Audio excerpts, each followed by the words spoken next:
नमस्कार मित्रों, मैं मुकेश कुमार आप सबका हार्दिक अभिनंदन करता हूं।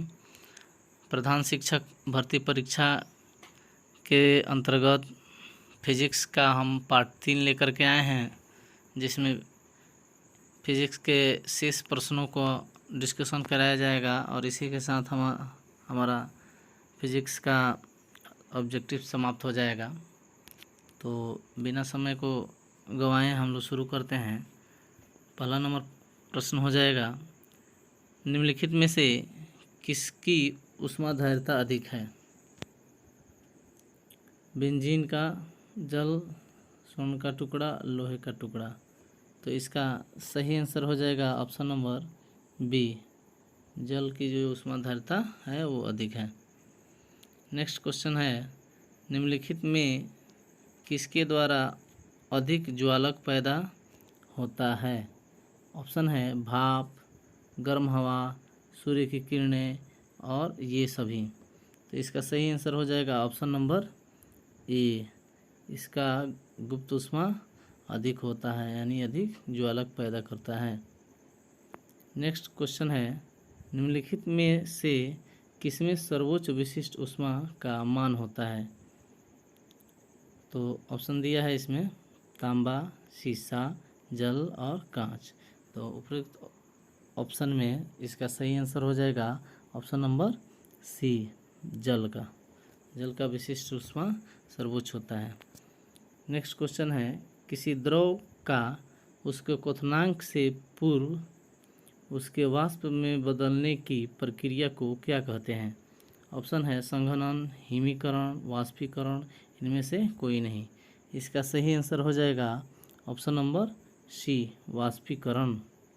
नेक्स्ट क्वेश्चन है, ऊष्मागतिकी के प्रथम नियम से संरक्षित होता है? ऑप्शन है संवेग, ऊर्जा और संवेग दोनों, इनमें से कोई नहीं। इसका सही आंसर हो जाएगा ऑप्शन नंबर बी, ऊर्जा। नेक्स्ट क्वेश्चन है, यदि किसी स्थान के तापमान में सहसा वृद्धि होती है तो अपेक्षित आर्द्रता क्या होती है? यदि किसी स्थान के तापमान में सहसा वृद्धि होती है तो अपेक्षित आर्द्रता क्या होती है? ऑप्शन है बढ़ती है, घटती है, स्थिर रहती है, घटती बढ़ती रहती है। तो इसका सही आंसर हो जाएगा ऑप्शन नंबर बी, घटती है, अपेक्षित आर्द्रता घटती है। नेक्स्ट क्वेश्चन है, ध्वनि तरंगों की प्रकृति होती है अनुदैर्घ्य, अपरगामी, अनुप्रस्थ, विद्युत चुंबकीय। तो इसका सही आंसर हो जाएगा ऑप्शन नंबर ए, ध्वनि तरंगे अनुदैर्घ्य तरंगे होती हैं और प्रकाश तरंगे अनुप्रस्थ। याद रखेंगे, ध्वनि तरंगे प्रकृति होती जो है वो अनुदैर्घ्य होती है। नेक्स्ट क्वेश्चन है, ध्वनि की चाल अधिकतम होती है? ध्वनि की चाल अधिकतम होती है जल में, वायु में, निर्वात में और इस्पात में। तो ध्वनि जो है कि वो निर्वात में गमन नहीं करती है। इसका सही आंसर हो जाएगा ऑप्शन नंबर डी, इस्पात में, यानी ठोस में जो है वो सबसे अधिक होती है ध्वनि की चाल, इसलिए ऑप्शन नंबर डी ही सही होगा। क्योंकि जल तरल अवस्था में है, वायु गैस है और निर्वात में गमन नहीं करता ध्वनि, इसका मतलब इस्पात ही सही आंसर होगा। नेक्स्ट क्वेश्चन है, ध्वनि नहीं गुजर सकती है? अभी हमने बताया है ध्वनि नहीं गुजर सकती है वायु से, स्टील से, निर्वात से या जल से। तो इसका सही आंसर हो जाएगा ऑप्शन नंबर बी, निर्वात से ध्वनि नहीं गुजर सकती है। ऑप्शन नंबर बी इसका सही होगा। नेक्स्ट क्वेश्चन है, सबसे अधिक तीव्रता की ध्वनि उत्पन्न करता है? ऑप्शन है बाघ, गोरिल्ला, बंदर और चिंपांजी। तो सबसे अधिक तीव्रता की जो ध्वनि उत्पन्न करता है वो होता है बाघ, option number A. Next question है, ध्वनि का वेग अधिकतम होता है। ध्वनि का वेग अधिकतम होता है। तो हमने बताया है अभी कि ठोस में ध्वनि का चाल अधिकतम होता है, तो इसका ऑप्शन नंबर ए सही होगा, लोहा। लोहा में वायु, पारा और जल की अपेक्षा लोहा में सबसे अधिक ध्वनि का वेग होता है। तो इसका सही आंसर हो जाएगा ऑप्शन नंबर ए, लोहा। नेक्स्ट क्वेश्चन है, जब ध्वनि तरंग चलती है तो वे अपने साथ क्या ले जाती हैं। जब ध्वनि तरंग चलती है तो वे अपने साथ क्या ले जाती हैं। ऑप्शन है द्रव्यमान, ध्वनि, ऊर्जा, इनमें से कोई नहीं। इसका सही आंसर है ऑप्शन नंबर सी, ऊर्जा ले जाती हैं। नेक्स्ट क्वेश्चन है, जब प्रकाश के लाल, हरा व नीला रंगों को समान अनुपात में मिलाया जाता है तो परिणामी रंग होगा। ऑप्शन है काला, श्याम, सफ़ेद और मैजेंटा। तो इसका सही आंसर हो जाएगा ऑप्शन नंबर सी, सफ़ेद, क्योंकि लाल, हरा और नीला ये जो है कि प्राथमिक वर्ण है और इन प्राथमिक वर्णों को मिला देने से सफ़ेद रंग हो जाता है। नेक्स्ट क्वेश्चन है, पानी से भरे तालाब की गहराई किस कारण कम दिखाई देती है। पानी से भरे तालाब की गहराई किस कारण कम दिखाई देती है। ऑप्शन है अपवर्तन के, परावर्तन के, विवर्तन के, इनमें से कोई नहीं। तो इसका सही आंसर हो जाएगा 164 नंबर प्रश्न का सही आंसर होगा अपवर्तन। पानी से भरे तालाब की गहराई अपवर्तन के कारण कम दिखाई देती है। मेरे ख्याल से यह प्रश्न पुनरावृत्ति हो रहा है, एक बार और डिस्कस हो चुका है। नेक्स्ट क्वेश्चन है, साबुन के बुलबुले चमकीले रंग निम्नलिखित में से किसके कारण होते हैं। साबुन के बुलबुले के चमकीले रंग निम्नलिखित में से किसके कारण होते हैं। ऑप्शन है प्रकीर्णन, विक्षेपण, विवर्तन, इनमें से कोई नहीं। तो इसका सही आंसर होगा प्रकीर्णन, option number A. Next question है, निम्नलिखित में से किसमें उच्चतम ऊर्जा होती है। ऑप्शन है नीला प्रकाश, लाल प्रकाश, पीला प्रकाश और हरा प्रकाश। इसका सही आंसर है नीला प्रकाश, option number A. Next question है, निम्नलिखित प्रक्रमों में से किस एक के साथ पद ब्लड्स संबंधित है। ऑप्शन है offset printing, voting machine, railway संकेतन, इनमें से कोई नहीं। इसका सही आंसर हो जाएगा ऑप्शन नंबर ए, ऑफसेट प्रिंटिंग। नेक्स्ट क्वेश्चन है, जल में वायु का बुलबुला किसकी भांति व्यवहार करेगा। ऑप्शन है उत्तल लेंस, उत्तल दर्पण, अवतल दर्पण, अवतल लेंस और अवतल दर्पण। तो इसका सही आंसर हो जाएगा ऑप्शन नंबर सी, सी नहीं, ऑप्शन नंबर नहीं, सी ही होगा, अवतल लेंस ही होगा, अवतल लेंस ही होगा। नेक्स्ट क्वेश्चन है, तरणताल वास्तविक गहराई से कम गहरा दिखाई देता है, इसका क्या कारण है। ऑप्शन है प्रकीर्णन, व्यतिकरण, अपवर्तन और प्रकाश। तो इसका सही आंसर हो जाएगा अपवर्तन। कई बार बता चुके हैं, अपवर्तन के कारण ही गहराई जो है कि कम दिखाई देता है। नेक्स्ट क्वेश्चन है, बाह्य अंतरिक्ष में किसी अंतरिक्ष यात्री को आकाश दिखाई देता है। अब बाह्य अंतरिक्ष में किसी अंतरिक्ष यात्री को आकाश कैसा दिखाई देता है। ऑप्शन है काला, लाल, सफ़ेद और नीला। इसका सही आंसर हो जाएगा काला, क्योंकि अंतरिक्ष से आसमान को देखने पर यह काला दिखाई देता है, जबकि पृथ्वी से देखने पर नीला। नेक्स्ट क्वेश्चन है, अबिंदुकता का दोष दूर करने के लिए निम्नलिखित में से किस लेंस का प्रयोग करना चाहिए? ऑप्शन है अवतल लेंस, उत्तल लेंस, सिलेंडरी लेंस, द्विफोक्सी लेंस। इसका सही आंसर हो जाएगा option number C, cylindrical lens.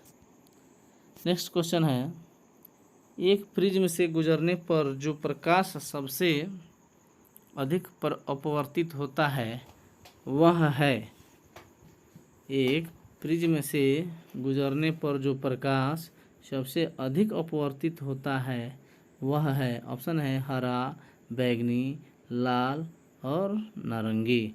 तो इसका सही आंसर हो जाएगा ऑप्शन नंबर बी, बैंगनी जो है कि वो सबसे अधिक अपवर्तित होता है। नेक्स्ट क्वेश्चन, वस्तुओं का आवेशन किसके स्थानांतरण के फलस्वरूप होता है? ऑप्शन है न्यूट्रॉन, प्रोटॉन, इलेक्ट्रॉन और पॉजिट्रॉन। इसका सही आंसर हो जाएगा option number C, electron. Next question है, एकीकृत परिपथ में प्रयुक्त अर्धचालक चिप निम्न में किसकी बनी होती है? ऑप्शन है सिलिकॉन, जिरकॉन, कार्बन, इनमें से कोई नहीं। इसका सही आंसर है ऑप्शन नंबर ए, ऑप्शन नंबर ए, सिलिकॉन की बनी होती है चिप। नेक्स्ट क्वेश्चन, प्रत्यावर्ती धारा को दिष्ट धारा में परिवर्तित करने वाली युक्ति को क्या कहते हैं? ऑप्शन है रेक्टिफायर, ट्रांसफार्मर, ट्रांसमीटर, इनमें से कोई नहीं। इसका सही आंसर हो जाएगा ऑप्शन नंबर ए, रेक्टिफायर, रेक्टिफायर कहते हैं। नेक्स्ट क्वेश्चन है, अस्थाई चुंबक बनाए जाते हैं, अस्थाई चुंबक बनाए जाते हैं। ऑप्शन है तांबे के, इस्पात के, नर्म लोहे के, इनमें सभी के। इसका सही आंसर हो जाएगा इस्पात के। नेक्स्ट क्वेश्चन है, चुंबकीय क्षेत्र का मात्रक होता है। ऑप्शन है वेबर, डोमेन, गॉस और हेनरी। इसका सही आंसर हो जाएगा गॉस, चुंबकीय क्षेत्र का मात्रक गॉस होता है। शुष्क सेल में जो ऊर्जा संग्रहित रहती है वह है, ऑप्शन है ऊष्मीय ऊर्जा, रासायनिक ऊर्जा, वैद्युत ऊर्जा, इनमें से कोई नहीं। इसका सही ऑप्शन हो जाएगा, आंसर हो जाएगा ऑप्शन नंबर बी, रासायनिक ऊर्जा। नेक्स्ट क्वेश्चन है, निम्नलिखित में से कौन एक अचुंबकीय पदार्थ है? ऑप्शन है लोहा, निकिल, पीतल, इनमें से कोई नहीं। इसका सही आंसर हो जाएगा ऑप्शन नंबर सी, पीतल, जो कि अचुंबकीय पदार्थ है। नेक्स्ट क्वेश्चन है, भौतिकी में चतुर्थ आयाम का परिचय किसने दिया? भौतिकी में चतुर्थ आयाम का परिचय किसने दिया? ऑप्शन है न्यूटन ने, नील्स बोर ने, आइंस्टीन ने, इनमें से किसी ने भी नहीं। तो इसका सही आंसर हो जाएगा ऑप्शन नंबर सी, आइंस्टीन ने। नेक्स्ट क्वेश्चन है, रडार का आविष्कारक कौन था? रडार का आविष्कारक कौन था? ऑप्शन है Fleming, Robert Watson, Austin, Newton. इसका सही आंसर हो जाएगा option number B, Robert Watson. Next question है, पॉजिट्रॉन की खोज किसने की थी? पॉजिट्रॉन की खोज किसने की थी? चैडविक, एंडरसन, न्यूटन और गैलीलियो। इसका सही आंसर हो जाएगा ऑप्शन नंबर बी, एंडरसन ने की थी। पॉजिट्रॉन की खोज एंडरसन ने की थी। नेक्स्ट क्वेश्चन है, चुंबकीय सुई किस तरफ संकेत करती है? चुंबकीय सुई किस तरफ संकेत करती है? ऑप्शन है उत्तर, आकाश, पूरब, इनमें से कोई नहीं। इसका सही आंसर हो जाएगा ऑप्शन नंबर ए, उत्तर की तरफ। चुंबकीय सुई उत्तर की तरफ संकेत करती है। नेक्स्ट क्वेश्चन है, कूलिज नलिका का प्रयोग क्या उत्पन्न करने के लिए किया जाता है? कूलिज नलिका का प्रयोग क्या उत्पन्न करने के लिए किया जाता है? ऑप्शन है सूक्ष्म तरंगे, रेडियो तरंगे, एक्स किरणें, इनमें से कोई नहीं। इसका सही आंसर है ऑप्शन नंबर सी, एक्स किरणें। नेक्स्ट क्वेश्चन है, ट्रांजिस्टर के संविरचन में किस धातु का प्रयोग होता है? ऑप्शन है सिलिकॉन, रजत, एल्यूमिना और तांबा। इसका सही आंसर है ऑप्शन नंबर ए, सिलिकॉन। ट्रांजिस्टर के संविरचन में सिलिकॉन का प्रयोग किया जाता है। नेक्स्ट क्वेश्चन है, सिलिकॉन क्या है? सिलिकॉन क्या है? ऑप्शन है इंसुलेटर, कंडक्टर, सेमीकंडक्टर, इनमें से कोई नहीं। इसका सही आंसर है option number C, semiconductor, option number C. Next question है, एक्स किरणें किसको पार नहीं कर सकती? एक्स किरणें किसको पार नहीं कर सकती? त्वचा, अस्थि, मांस और लकड़ी। तो इसका सही आंसर है ऑप्शन नंबर बी, अस्थि को पार नहीं करती। इसलिए जब भी कोई हड्डी टूटती है तो उसका एक्सरे कराया जाता है, तो जहाँ पे टूटा रहता है वहाँ पे एक्स किरण पार कर जाती है, बाकी हड्डी को पार नहीं करती है। तो पता चलता है कि कहाँ से हड्डी टूटी हुई है या मुड़ी हुई है। इसलिए इसका सही आंसर हो जाएगा अस्थि। नेक्स्ट क्वेश्चन है, माइक्रोफोन का आविष्कारक किसे माना जाता है? माइक्रोफोन का आविष्कारक किसे माना जाता है? ऑप्शन है Stephen Hawking, Galileo, Graham Bell, इनमें से कोई नहीं। इसका सही आंसर हो जाएगा option number C, Graham Bell. Graham Bell ने ही माइक्रोफोन का आविष्कार किया था। नेक्स्ट क्वेश्चन है, निम्नलिखित में से कौन सा यंत्र प्रत्यावर्ती धारा को एक दिश धारा में परिवर्तित करता है?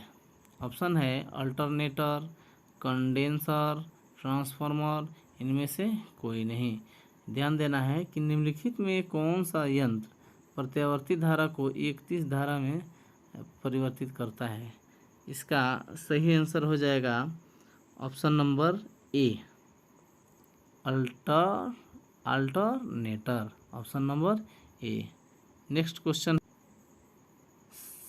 साइक्लोट्रॉन किसको त्वरित करने के लिए प्रयुक्त किया जाता है? ऑप्शन दिया है परमाणु, आयन, प्रोटॉन, ये सभी। इसका सही आंसर हो जाएगा ऑप्शन नंबर ए, परमाणु। नेक्स्ट क्वेश्चन है, निम्नलिखित युग्मों में किन भौतिक राशियों के समान विमीय सूत्र नहीं हैं? ऑप्शन है बल एवं दाब, भार एवं बल, आवेग एवं संवेग, कार्य एवं ऊर्जा।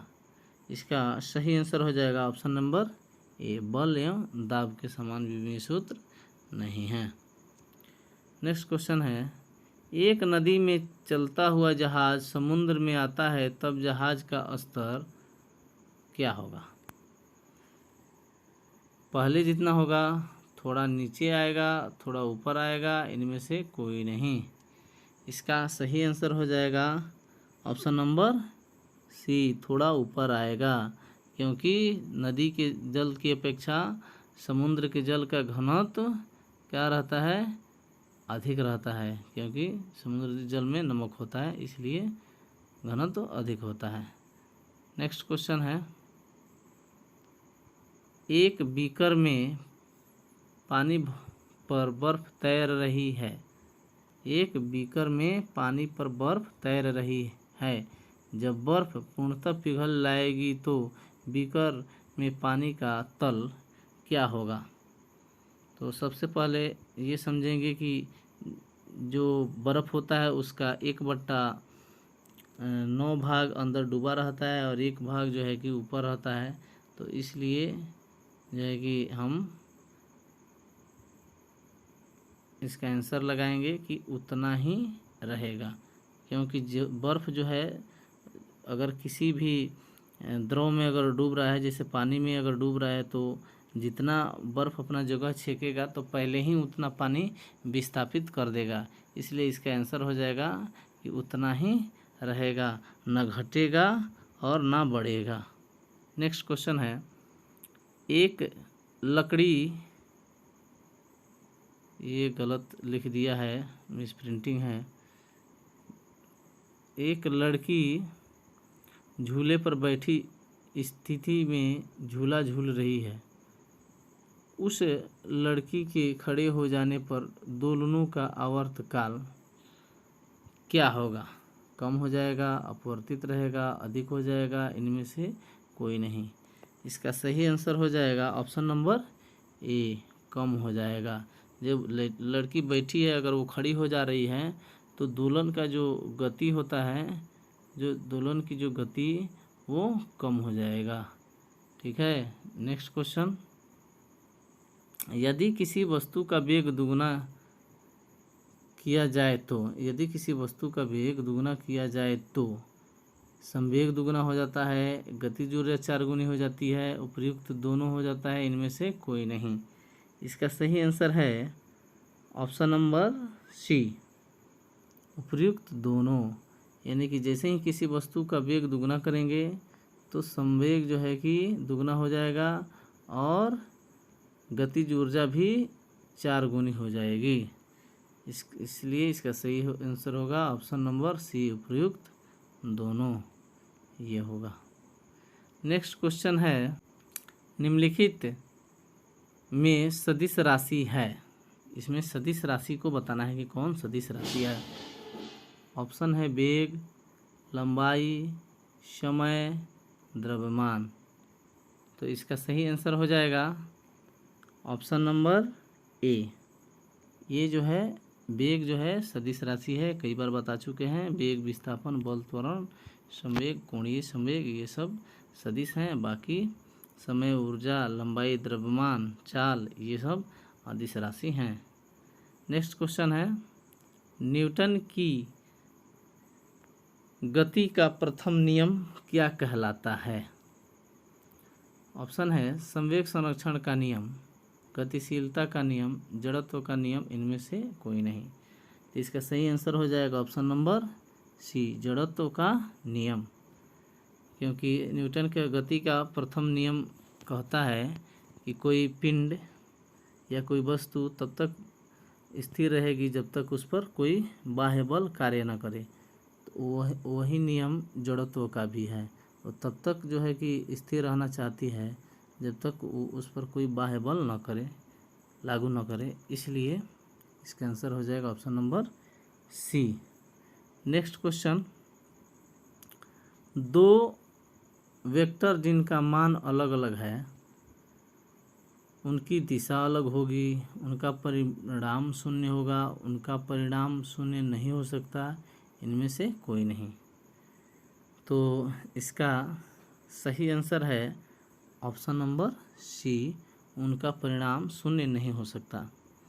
नेक्स्ट क्वेश्चन है, वॉशिंग मशीन का कार्य का सिद्धांत क्या है? वॉशिंग मशीन के कार्य का सिद्धांत क्या है? ऑप्शन है उपकेंद्रण, विसरण, अपकेंद्रण और अपोहन। इसका सही आंसर हो जाएगा ऑप्शन नंबर सी, अपकेंद्रण। अपकेंद्रण के सिद्धांत पर ही हम दूध से मक्खन निकालते हैं, दूध से मक्खन निकालते हैं। और ये जो है कि वॉशिंग मशीन भी इसी पर काम करती है। तो इसका सही आंसर हो जाएगा अपकेंद्रण। नेक्स्ट क्वेश्चन, एक लिफ्ट में किसी व्यक्ति का प्रत्यक्ष भार, एक लिफ्ट में किसी व्यक्ति का प्रत्यक्ष भार वास्तविक भार से कम होता है जब लिफ्ट जा रही है। ऑप्शन है त्वरण के साथ ऊपर, समान गति से नीचे, समान गति के साथ ऊपर, त्वरण के साथ नीचे।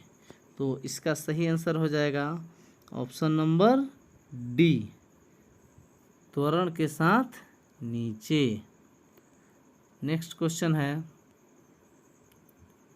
पानी में लोहे की सुई डूब जाती है लेकिन जहाज तैरता रहता है, यह किस सिद्धांत पर आधारित है? ऑप्शन है पास्कल का सिद्धांत, आर्किमिडीज का सिद्धांत, गुरुत्वाकर्षण का नियम, इनमें से कोई नहीं।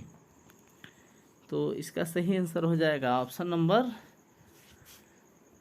बी, आर्किमिडीज के सिद्धांत पे। सुई जो है कि डूब जाएगी लेकिन जहाज तैरते रहेगा। ये आर्किमिडीज का जो उत्प्लावन बल का सिद्धांत होता है उस पर काम करता है। नेक्स्ट क्वेश्चन है, पानी के एक गिलास में एक बर्फ का टुकड़ा तैर रहा है। जब बर्फ पिघलती है तब पानी के स्तर पर क्या प्रभाव होगा? हम आगे भी क्वेश्चन को देख चुके हैं, इसका आंसर हमें पता है। आइए देखते हैं। ऑप्शन बढ़ेगा कम होगा, पहले बढ़ेगा फिर कम होगा, उतना ही रहेगा, इनमें से कोई नहीं। तो ये तो बहुत आसान है, क्योंकि उतना ही रहता है। जो बर्फ़ है वो खुद ही अपने जगह ले चुकी रहती है, उतना पानी को विस्थापित कर चुकी होती है। इसलिए बर्फ़ पिघलने पर चाहे किसी भी बर्तन में हो, बीकर में हो, बाल्टी में हो, गिलास में हो, जग में हो, किसी भी बर्तन में हो, पानी उतना ही रहेगा, ये ध्यान देना है। नेक्स्ट क्वेश्चन, भारहीनता की अवस्था में एक मोमबत्ती की ज्वाला का आकार हो जाएगा। भारहीनता की स्थिति में एक मोमबत्ती का जो ज्वाला होता है उसका आकार हो जाएगा क्या? अधिक लंबा वहीं रहेगा, गोलाकार अधिक छोटा। तो इसका सही आंसर होगा ऑप्शन नंबर बी, वहीं रहेगा। Option number B. Next question है, वह ताप जिस पर बर्फ, पानी और वाष्प संतुलन में रहता है कहा जाता है। वह ताप जिस पर बर्फ, पानी और वाष्प तीनों जो है कि संतुलन में रहता है कहा जाता है हिमांक, त्रिक बिंदु, क्रांतिक ताप और क्वथनांक। तो इसका सही आंसर हो जाएगा ऑप्शन नंबर बी, त्रिक बिंदु। नेक्स्ट क्वेश्चन, किसी द्रव का वाष्पीकरण होने से उसका तापमान पर क्या प्रभाव पड़ेगा? देखिए, किसी द्रव का जो है उसका वाष्पीकरण होने से उसके तापमान पर क्या प्रभाव पड़ेगा? बढ़ेगा, अपरिवर्तित रहेगा, तेजी से बढ़ेगा या घटेगा? तो इसका सही आंसर हो जाएगा ऑप्शन नंबर डी, उसका वाष्पीकरण होने से तापमान घटेगा। नेक्स्ट क्वेश्चन, निम्न तापी इंजनों का अनुप्रयोग होता है पनडुब्बी नोदन में, अति चालकता विषयक अनुसंधानों में, रॉकेट प्रौद्योगिकी में, तुषार मुक्त परिस्थितियों में। तो इसका सही आंसर होगा ऑप्शन नंबर सी, रॉकेट प्रौद्योगिकी में इन निम्न तापी इंजनों का प्रयोग होता है। नेक्स्ट क्वेश्चन है, वायुमंडल में प्रकाश के विसरण का कारण है कार्बन डाइऑक्साइड, जलवाष्प, हीलियम और धूलकण। इसका सही आंसर होगा ऑप्शन नंबर डी, धूलकण। ये जो है प्रकाश के विसरण का जो कारण है वो धूलकण ही हैं जो वायुमंडल में फैले रहते हैं। नेक्स्ट क्वेश्चन है, आकाश का रंग नीला होता है। आकाश का रंग नीला प्रतीत होता है किसके कारण? विवर्तन के कारण, प्रकीर्णन के कारण, परावर्तन के कारण, अपवर्तन के कारण। तो इसका सही आंसर हो जाएगा ऑप्शन नंबर बी, प्रकीर्णन के कारण। तो प्रकीर्णन के कारण ही हमारा आकाश नीला दिखाई देता है, और जो पृथ्वी नीला दिखाई देती है, पृथ्वी वो जल की उपस्थिति के कारण नीला दिखाई देती है। तो चलिए, बहुत बहुत धन्यवाद। जय हिंद। हमारा फिजिक्स का 208 प्रश्नों का रिवीजन समाप्त हुआ। हम आशा करते हैं कि यह आपके लिए बहुत ही उपयोगी होगी और आप इसे अच्छा से रिवीजन करेंगे। डिस्कशन बहुत अच्छा कराया गया है। हम उम्मीद करते हैं कि अगर आपको अच्छा लग रहा है तो ज़रूर शेयर करेंगे, लाइक करेंगे, कमेंट करेंगे और चैनल को सब्सक्राइब करेंगे। तो तब तक के लिए नेक्स्ट वीडियो से पहले बहुत बहुत आपका धन्यवाद। चैनल को सब्सक्राइब करें। जय हिंद।